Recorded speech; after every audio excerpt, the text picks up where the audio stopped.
Welcome back to the Michigan Business Beat, brought to you on the Michigan Business Network. I'm Chris Holman, and we're coming to you from our studios at the Capital Region International Airport.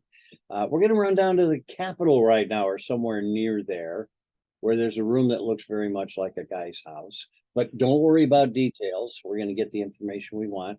Terry Stanton joins us right now, and Terry is a great guy and does a great job with the Department of Treasury. And Terry, you have some things going on that are coming up, and yet another rivalry between the state of Michigan and the state of Ohio. What's this about? Yeah, first of all, Chris, let me say thanks. I really appreciate you having me on. Known you a long time. You're good people. You're really good people. So we appreciate the opportunity. I hope you recorded that, because nobody's going to believe it. But thank you. Yeah, so I run Michigan Unclaimed Property now. So we take abandoned, lost property. It's reported to us by holders, businesses in the state of Michigan, who have, whether it's account balances or uncashed checks. Sometimes it's stocks and securities. Banks have safe deposit boxes that they drill when someone doesn't access it for over 3 years, and they get that property to us, and we are the custodians of that property, and then we work to reunite it with its rightful owners. So that's what Michigan Unclaimed Property does. For anyone who's not familiar with that, we often work to promote what we do and make sure that people are aware. They can go to our website, michigan.gov/unclaimed property, and search their name or relative's name, their business's name, and find property that we are holding and trying to reunite with them. So as part of that promotion, we were contacted by the state of Ohio, our counterparts there, and they said, hey, we've got this great rivalry between Michigan and Ohio. Why don't we turn it into an unclaimed property rivalry? So for the month of November, let's see which states residents can claim, search for, and claim the most money. And so we thought, well, hey, let's center it around football. We've got the MSU-OSU game coming up here shortly in a couple weeks, and then Michigan-Ohio State a couple weeks after that. So we're kind of hinging the competition, the Forgotten Funds Challenge, on football here in Michigan and the rivalries that we have with that state to the south. Unbelievable stuff. And I'm presuming that the day you announce how much unclaimed property has come back, you'll have 70,000 people in the stadium waiting for the. Well, we actually were thinking about, gosh, do we try to get into the stadiums, right? Yeah.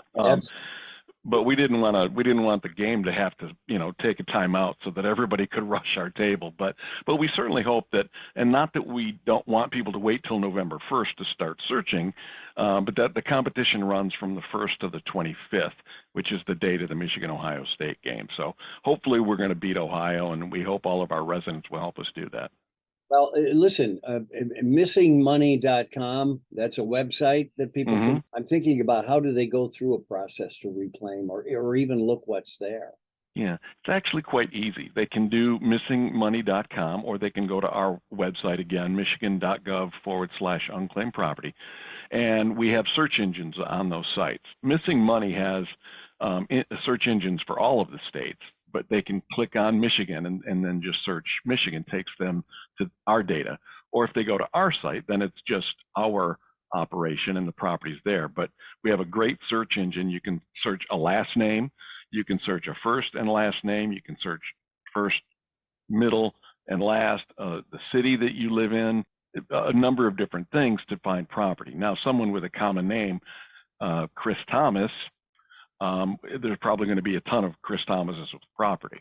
But the more different or unique your name is, you might be able to see that you have property, and then you just click on the certain properties that you want to claim. That comes into us electronically. We begin to process it, and if we believe that you are the owner of those properties, we send you a claim form that you can submit, and through the process of reviewing that, we get you your money back if it's your money. Terry, what about people who go on the search engine, but they don't sometimes know exactly what they're looking for? Might recognize it, but I'm thinking that they couldn't call it up if they didn't know what the item was that was missing. Yeah, and a lot of times, people, they don't know. They forget, and that's the key with this, is that people have property, but they've just forgotten about it. Maybe Grandpa had a life insurance policy that he took out for his grandson or granddaughter and never told them about it. But unfortunately, Grandpa passes, and then 3 years after that property goes dormant, it's reported to us. So we encourage people to check their names every 6 months or so. We get reports during the summertime from holders, but really we add properties as they're provided to us by different businesses. So I always think a couple times a year if somebody searches their name, that would be smart, because you never know when property's added. I was able to claim property about 9 months ago, believe it or not, and I check the site fairly often. So the other thing that people can do is, if they would rather not go on site, it wouldn't be any good for our challenge with Ohio, but if they want to call in, we have claims representatives who can help them out. So that number is 517-636-5320, and they can call in between 9 and 2 weekdays, and our CSRs can take their name and have them provide their social security number. They can search and say, oh, you have property, or no, you don't. By the way, we got about 15 seconds left. You guys have a pretty good track record of putting people back in touch.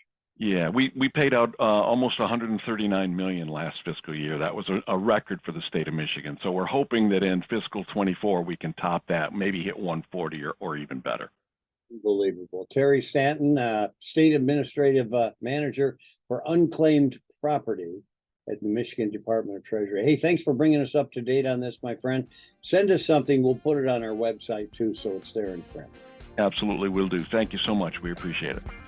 Good to have you on. Good to see you again. You've been watching the Michigan Business Beat on the Michigan Business Network. I'm Chris Holman.